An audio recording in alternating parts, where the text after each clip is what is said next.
Here we go again. Yeah. Um, Welcome back to There's an I in Marriage. If you don't know already, it's Nick and Kayla. Um, Glad to have you here. God bless you. Um,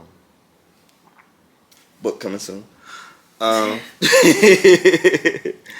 We left off the last video talking about my eye yeah. and Her I, as in her personal experience when it came to dating and getting going towards marriage.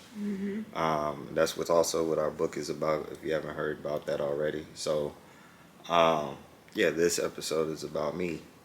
yep, Yeah, your eye. yeah, my eye. Oh my goodness. You have a wide range, a lot to talk about. Yeah, I do. I guess I get right into it because Yeah. uh, I'm also the older one right now. I'm 31, about to be 32 soon. I didn't even think about that. Yeah, so I'm about to be 26. Oh yes, wow. so that's a whole nother 6 years of being on this earth that she didn't get to experience yet. Yeah. So, yeah,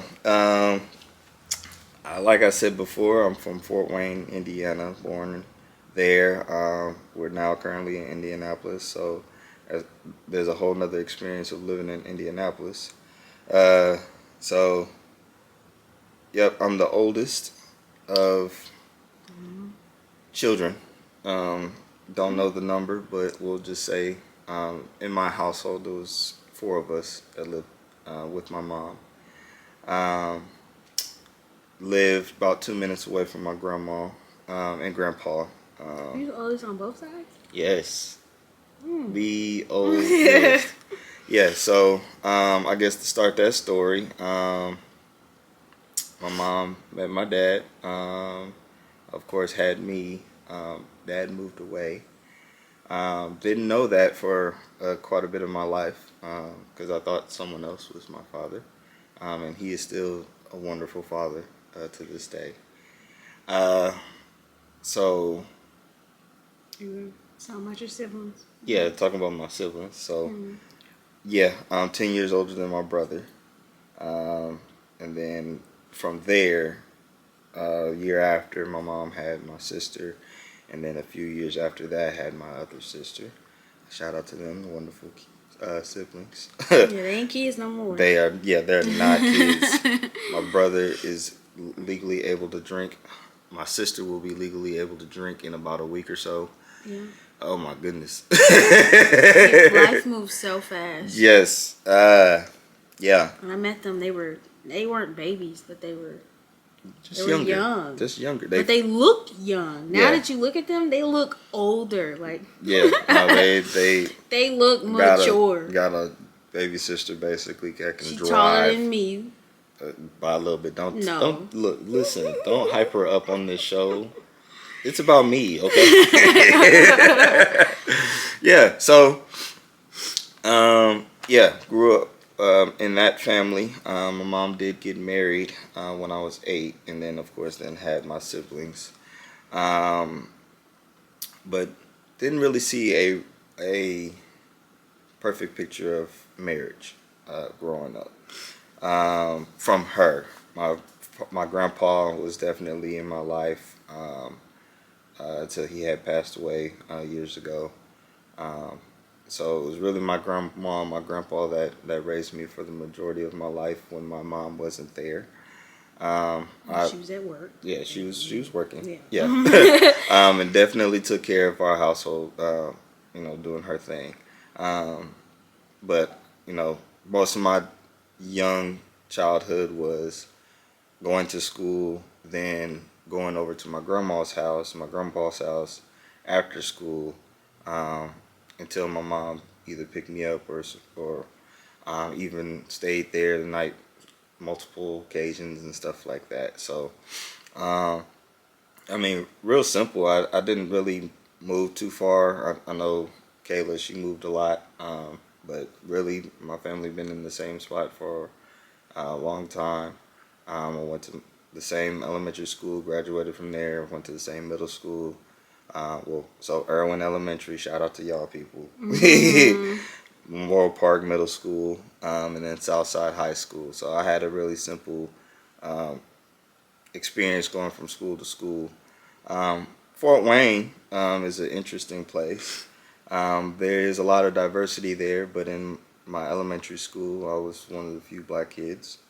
Um, Same thing with middle school. You start to see a little bit more, but I just different classes. You didn't really get to experience the diversity until I got to high school, and that's when I started seeing the difference between, um, you know, Caucasian kids, black kids, Latinos.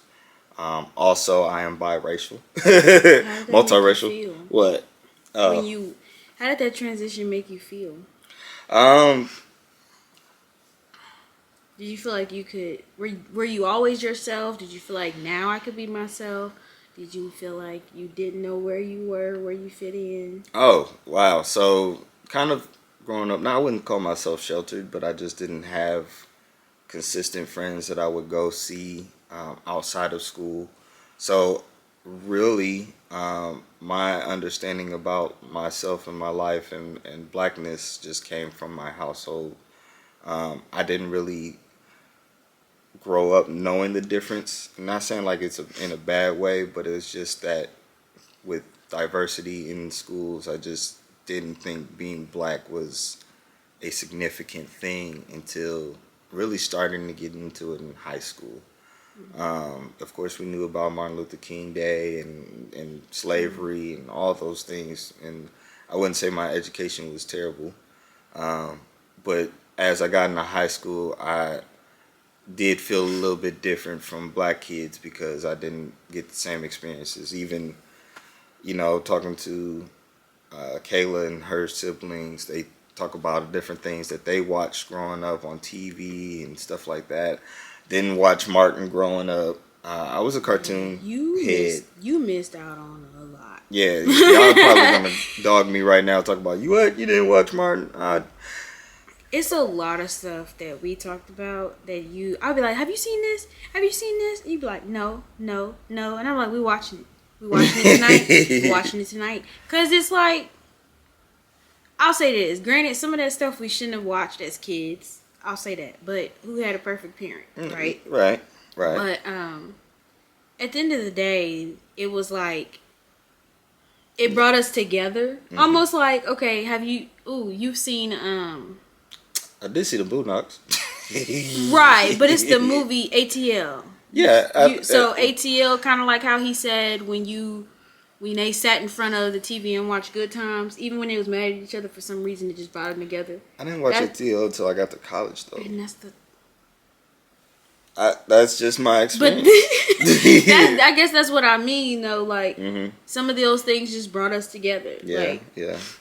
Well, I mean, I found a lot of peace being in the family room in my grandparents' house. I watched cartoons. I like Cartoon Network. I like Toonami, Dragon Ball Z, we did too. Spider-Man. Like, okay, but that's where I was that kid that preferred to be to myself. I played my GameCube. I played my PlayStation. Uh, PlayStation 2 to be exact. We had an imagination. Really did have imagination, and so I didn't see the not having the relationship with friends, especially black friends, as important growing up.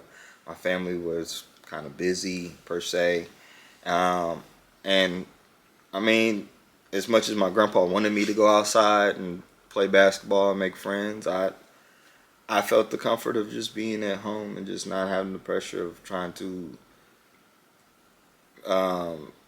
try to keep up with kids, other kids. Also, I was shorter. I didn't get my growth spurt until about mid high school, and I wouldn't say I was intimidated, but I often did get bullied just for being short. So that's why I just kept to myself. I didn't really try to be anything until college. College brought me out of my shell. I did start to realize that a lot of people had some commonalities and things that they watched growing up.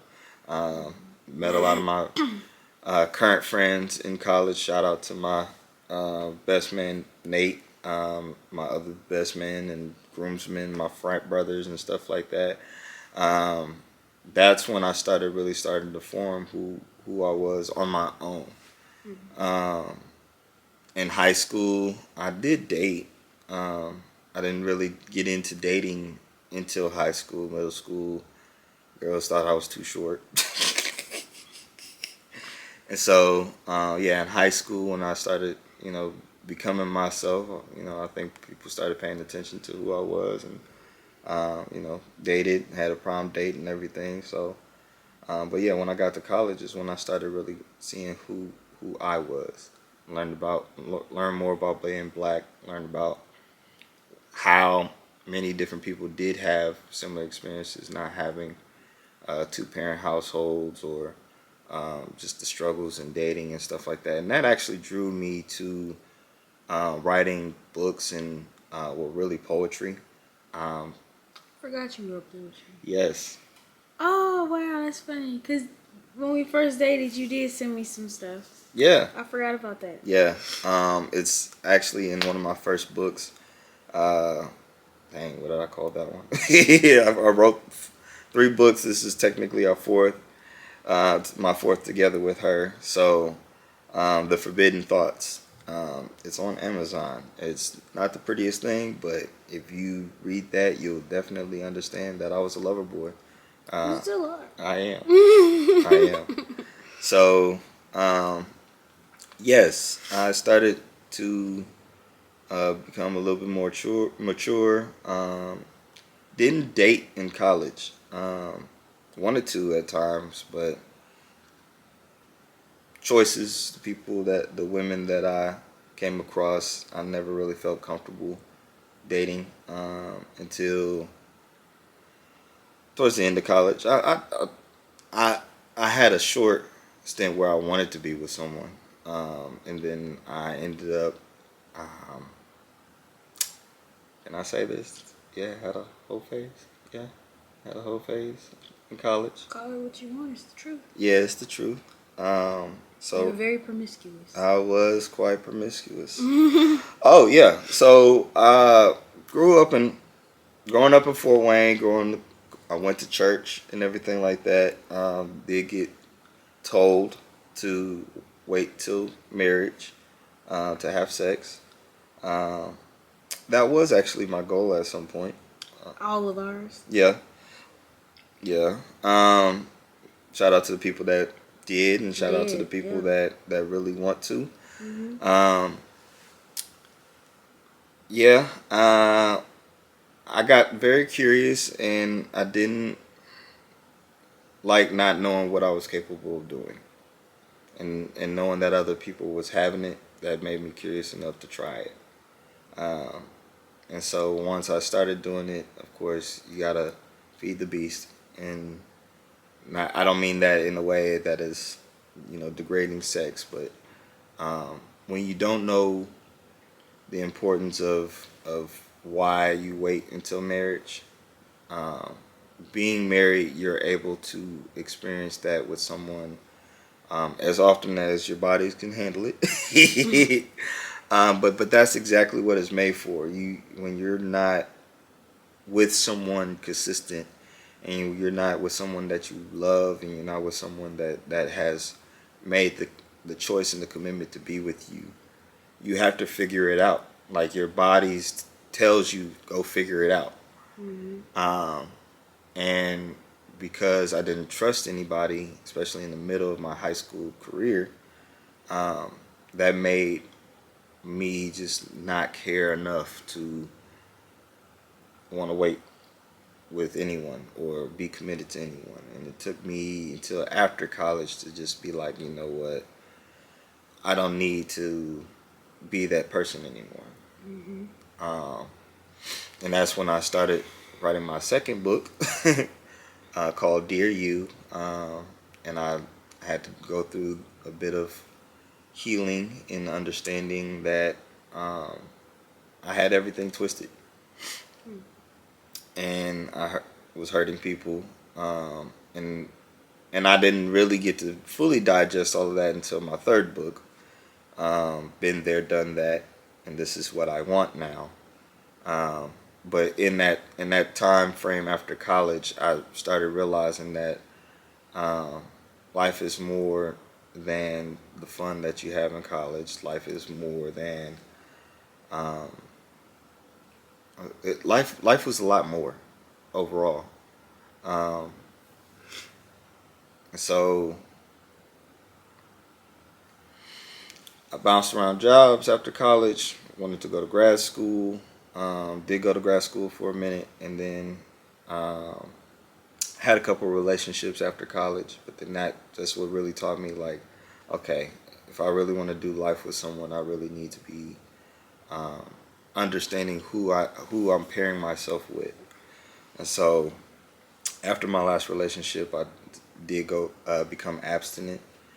Um, that was in 2019, and then 2 years later, I met Kayla, and then It's so funny hearing you say my name. Bay.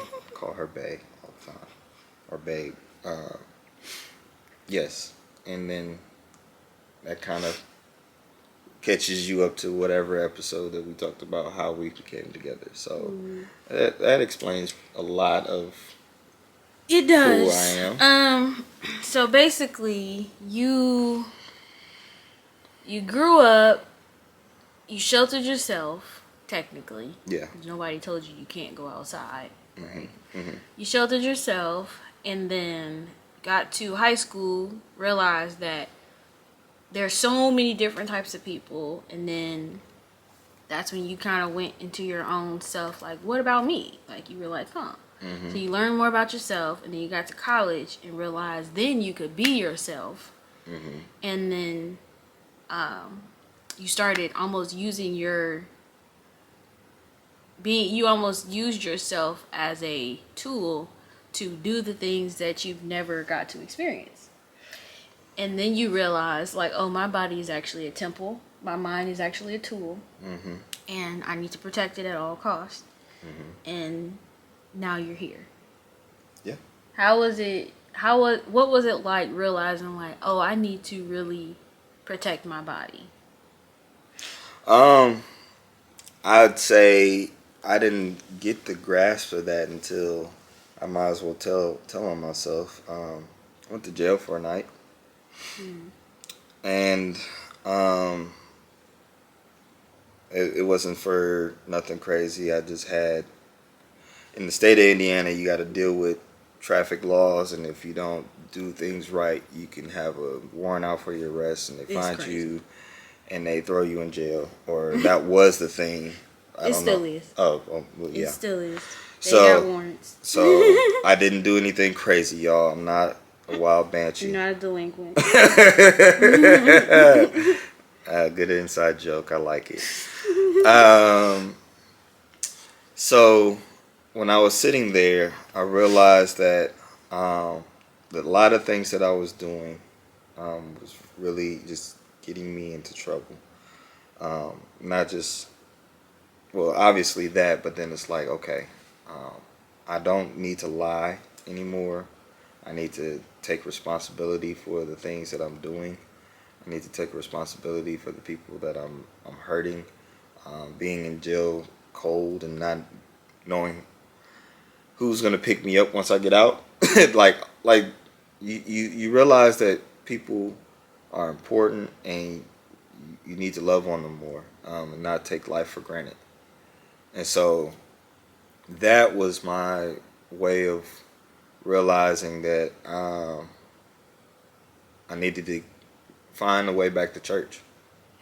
And so I didn't go to church throughout my college career, but then I came across Transformation Church. Shout out to Mike Todd for doing the Relationship Goal series. A lot of people are familiar about it. If you haven't heard about it, I highly suggest that.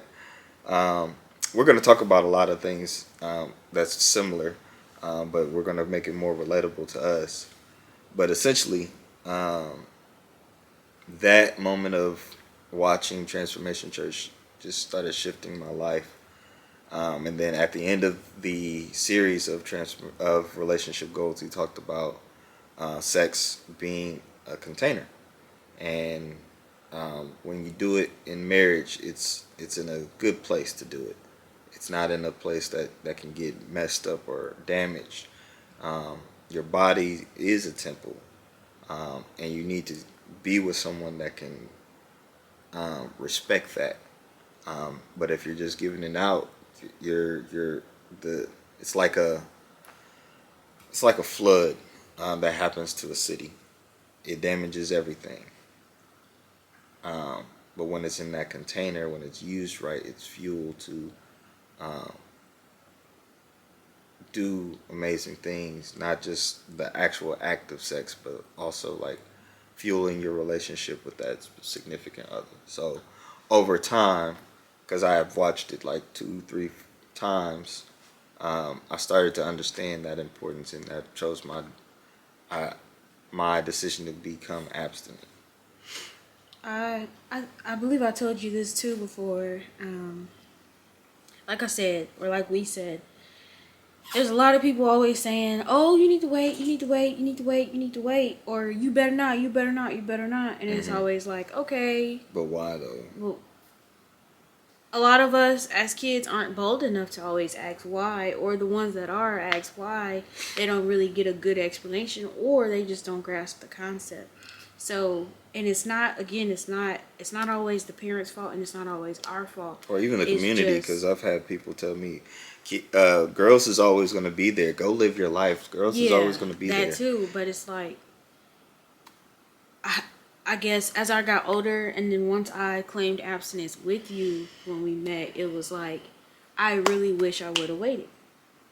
Um, I really wish I understood, because you do create those ties. You do create those things where you're like, now you have to figure out how to not how to unbreak those chains, like we talked about before. Like, it you've created, so you've done something, and the desire isn't bad. You've just done something with someone who you just don't see A future a with. future with. You became one flesh with something that you plan to unlink to when you've already created the ties. So it's like, Especially, it's hard. It sucks. It's hard. It's a heavy burden, because now you're like, oh, I gave myself to this person. So it's like, I don't beat myself up about it, but I do wish I would have waited. yeah. I at times I'm like, yeah, it'd have been less of a headache to not have had sex. I'm just gonna speak for towards men. I'm not gonna speak for men. And women can go through these scenarios too. Like when you're in the midst of wanting to have fun, um, it you have to backtrack sometimes and say, "Whoa, I just wanted to do this for fun. I didn't really mean to get so serious with you." But like, even the one time, because the hope is the sex is good. The hope is that you'll come back to this person. When you have that hope to want to come back to a person to have sex, even it's the legitimate the hope of reconnecting with that person. Your body is like, I need that again. I need that again. Can we do that again with that person? That person was good. But then when you start realizing, especially you put sex before actual dating, like getting to know someone, actually making sure that this person is right for your future. You have to do that backtracking, and it sucks because It sucks. somebody's going to be hurt by that. Always. Because it's gonna be something one of y'all don't like. A lot of people say it's harmful. I mean, it's harmless. It's harmless. Or we just doing it for, or we're just friends with benefits or whatever. Like, we have all these things, sneaky links, this, and that. It's at some point, if you just don't see that person as the future, and sometimes you knew it the day you jumped in. Yeah. It's just gonna hurt somebody, and I'll admit, and not trying to do a public apology, but I do apologize for the people that I've jumped in with. Like, Tried to hurt, or not tried to hurt, but you hurt I've hurt, unintentionally. yeah, unintentionally. And that's a real thing. And I hope other people are mature enough after watching that just to be able to say, you know what, I'm really sorry that I hurt you, and I don't necessarily want to do anything. I'm not trying to get back in your good grace, because like also being mature enough to say, I'm sorry and I don't want anything else. And I think, that part. Yeah, that's a whole That nother was tough. That was tough for me. That's a whole nother episode. It but still is tough for me to apologize to certain people, even when I feel like I did the right thing. Because God has checked me in a lot of areas. Like I said, I told you I've apologized to certain friends that I've had. So it's like, nah, Kayla, those people were hurt and you didn't handle that well. And now that Christ lives with, not now that Christ lives within you, but now that you acknowledge it and you want to walk like him, you want to be like him, allow him to change you and allow him to convict you to go apologize. Because again, whether that person did you wrong or not, you go do good. And it's hard to apologize. So for you to have apologized and do it again and not want anything out of it, that's mature. That's maturity. That shows there's a peace there is Christ in you, because there's a desire in you that wants to do good. So it's like, leave people whole. Like honestly, in the midst of that tearing down of other people, like again, that it was not intentional, but like you didn't know better. I hope that your future is full of beauty. Like I every person, like I want you to have a God led, beautiful, blessed life. You know. But yeah, I guess we kind of went on a little bit of a tangent. Like my whole experience of dating, I didn't really get growing up. Nobody really told me, hey, be their friend first and foremost. Don't rush into it, because we have a lot in our culture, and we'll talk about it later on, like where we have to have titles and we want to make this person an item of ours. Like we idolize these titles. That's my bae, that's my boyfriend, that's my da da da da da. But then you don't really know where they're going. You just like the fact that they like pizza too. You like the fact that you can call them up at any time of the day and do whatever. And I'm not gonna call these are human desires, though. Right. I was just about to say I'm not necessarily want to call it a sin, because I know everybody wants to. Like I don't want to feel love. I want to feel. I don't want to be churchy either. Like You aren't. I don't think you are. Good. You haven't really. I'm explaining to our people, like, this is not a churchy thing. Like, oh, you sinned and you are going to go to hell, and no, it's very real that you have physical desires. You have curiosities. You want to experience some things, but at the same time, like, just knowing that if you don't know this person, I'm praying for you that you get to experience it the right way. And so, yeah, like I just didn't have anyone to walk me through what dating was. You just kind of just say, hey, you're beautiful. Can you want to be my girlfriend? That's really essentially how I thought how you did it. And that's kind of a high schoolish way. You see other people and they're doing the same things. Like, hey, be my girlfriend. Yeah, looks is one thing. Yeah. Shoot, even in movies and stuff like that, you kind of see sometimes where the asking to be boyfriend and girlfriend is like a proposal almost. You know what I mean? Like, like that's how we have it ingrained in our society. Like this is a prize to win. This is a person that you must claim and stuff like that. And it took me all the way through the moments of being abstinent just to be able to say, you know what, I don't necessarily want to claim someone right now. If I meet someone that's beautiful, her, I just want to get to know them. I want to be their friend. I want to genuinely make sure that this friendship is worth something, rather than because also, if you haven't been through a bad friendship breakup, I'm not encouraging you to get in one, but like how much of a toll it takes on you to want to find someone. Yeah, any relationship, but like you kind of dissect or deconstruct your thoughts of friendship because like a lot of times you just bump into people and they just become your friends, and then you realize, oh, that person is wild. That person is wild. And it takes all that unlearning of everything that you've been with that person to realize like, hey, if I'm going to be friends with somebody, that better be a good person. And we in our society kind of take some of these things for granted because we got friends that'll put us in jail. You got friends that will help you dig your grave. Friends, yeah. Because we use that term very loosely. Very loosely. We use the word love very loosely. When I think we talked about it before in an episode, or have we yet? About what? When you told me you love me. I don't know. Well. Oh no, we didn't. Yeah. So basically,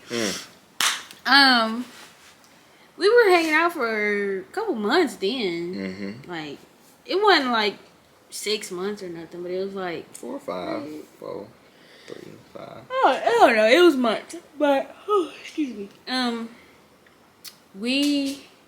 don't know if I said it through text or in person, and I was like, like I love you, and you were like he didn't say it back. I cannot remember if it was text or in person. It might have been both, but either way, you did not say it back the first time. And I wasn't offended, really, because I didn't mean it in a lustful way. I didn't mean it in a...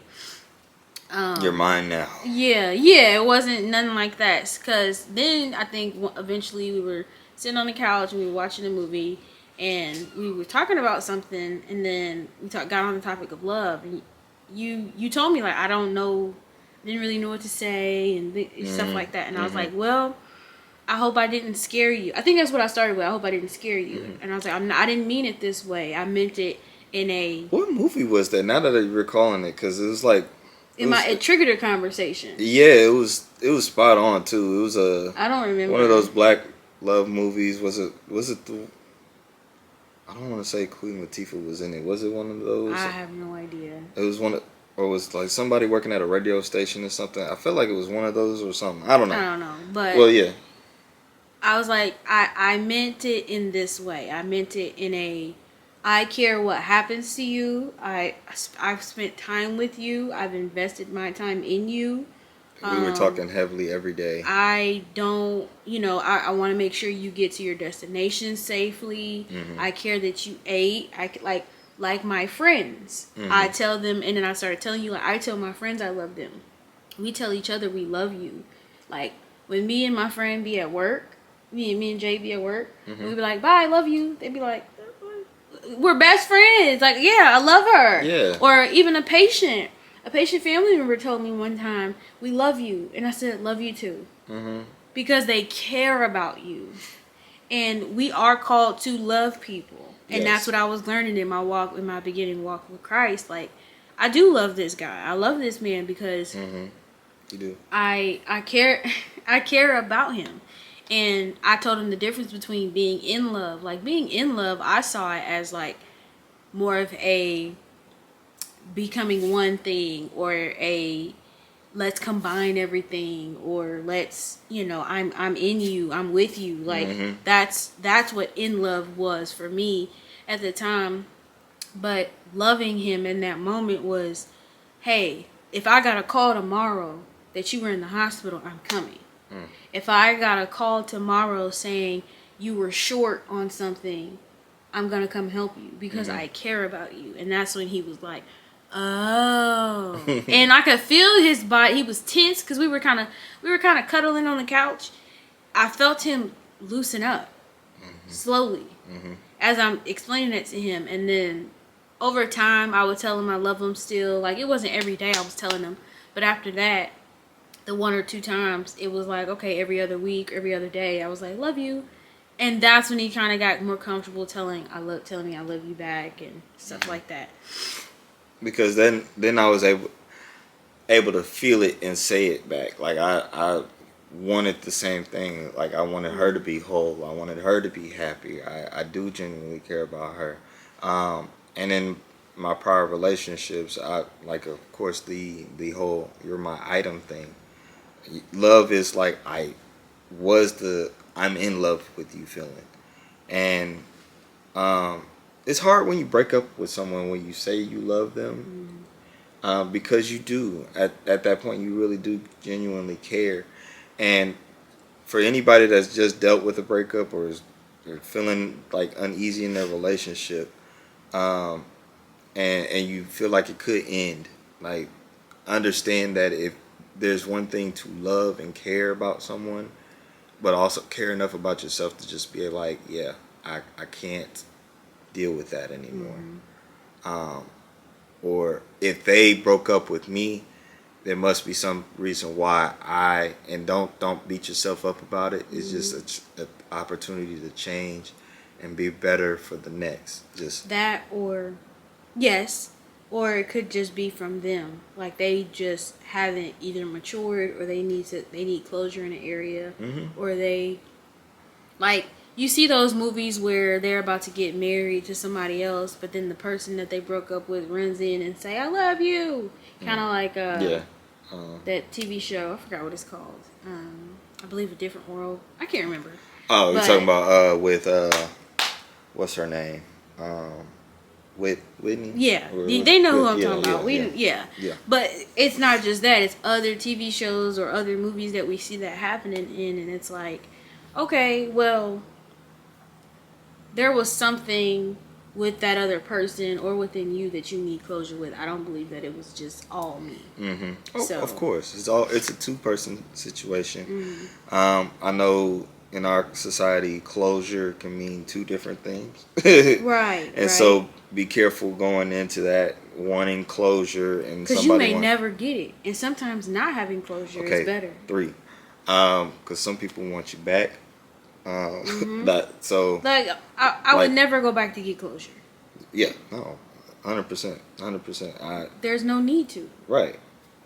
I guess we're just kind of coaching people, like, okay, if you're in a situation where they want closure, it's like, okay, what kind of closure they want? Because they want it physically, or they really need to close a gap. And then sometimes, majority of the time, it's safe to say, don't get closure. Honestly, if you hadn't had it already. If you haven't had it already, don't.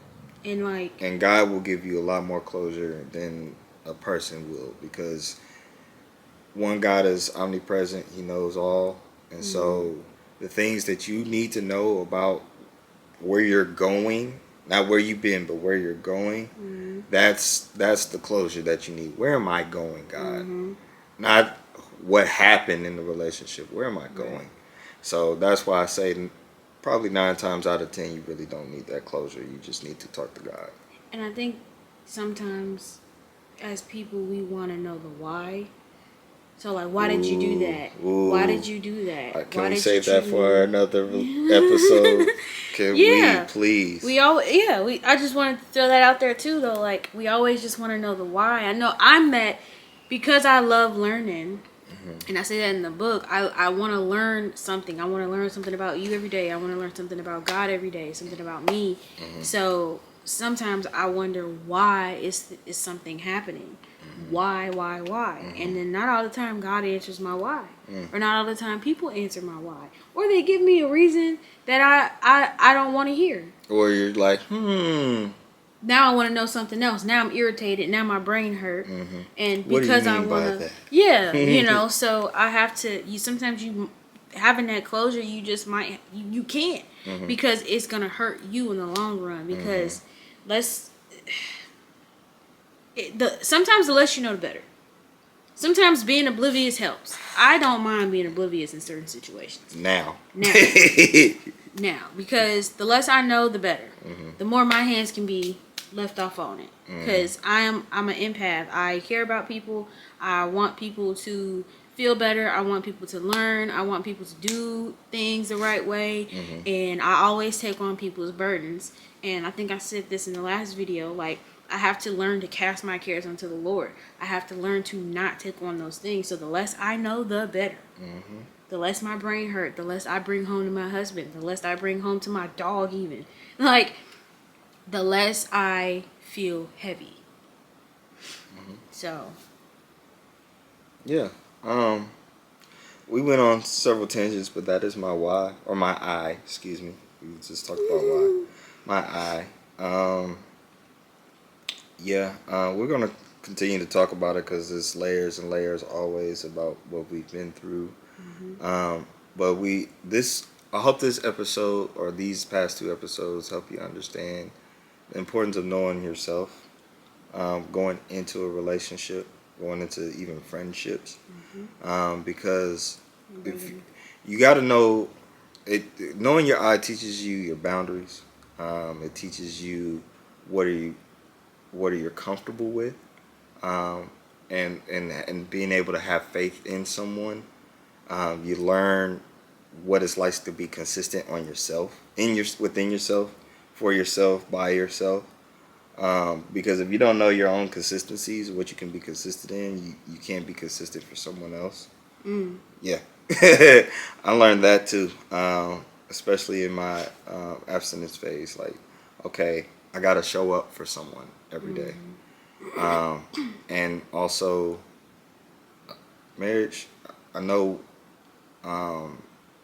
We say it's hard, but once you get your disciplines together, and disciplines in a good way, like marriage is a lot easier when you know your own consistency. So, I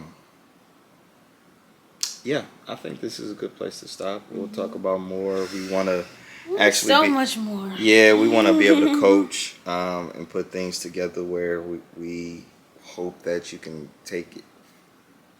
Have tangible things to take into your future relationships. And the way we want things, the way we want to program this and to show people is fact check us. Like, That part. fact check us. As far as like talking about the eyes and stuff, of course we haven't given you any scriptures or nothing like that, but like, go read your word, go read the Bible, go talk to God, and go seek go get more advice, because you I don't really know how to put this, but like, there's gonna be some things that may sound confusing from what we say, but we learned it through learning ourselves, learning each other, and reading the Bible and talking to God, praying together. And sometimes on the side, watching sermons specifically that talks about these things. I know the Bible can be very confusing. Sometimes I would prefer someone to talk about a situation that's in the Bible and explain it a different way. And that's why I say Transformation Church is one place that I got fed from when I was in my abstinence phase. There's Pastor Jerry Flowers out there. He's another person. We can list a whole bunch of people. Just as for guidance and being able to find a church that can give you consistent words that can help you in dating and relationships. But always go and do your own fact checking with everything or everybody you learn about, because and it's not saying go dig for something wrong. When I say fact check, go test it.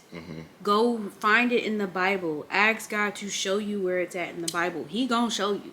He will show you. There's a thing called the scientific method. So when you hear about a theory, just make sure that the theory is correct, not to find what's the your loopholes. Hypothesis and what's the conclusion? We've all been through this. If you paid attention in science class, I know you participated in the science fair. Yeah. So at whatever grade, we remember the scientific method. You have a hypothesis and all this stuff. So it's like, go and find out like the information you need to make sure that it's right. And lastly, please love yourself, no matter where you are right now. You heard my eye. You heard her eye. The one thing that I've gained in my time alone for her, was that I had to learn to love myself for who I was and all the mistakes, all the things that I've been through. So please just say, you know what, God, I am here right now as the person that I am, and you say you still love me. Help me love myself and help me be able to understand who I am. And before I bring someone else in, I want to be able to love myself so then I can love them the right way. So that's what all of this is about. So we're going to leave you on that. We hope that you have a great day, great week, great year. God bless you. And stay tuned for more. We are going to definitely use these as ways of communication to help you. And feel free to type in the comments or whatever about how this has helped you. Love you.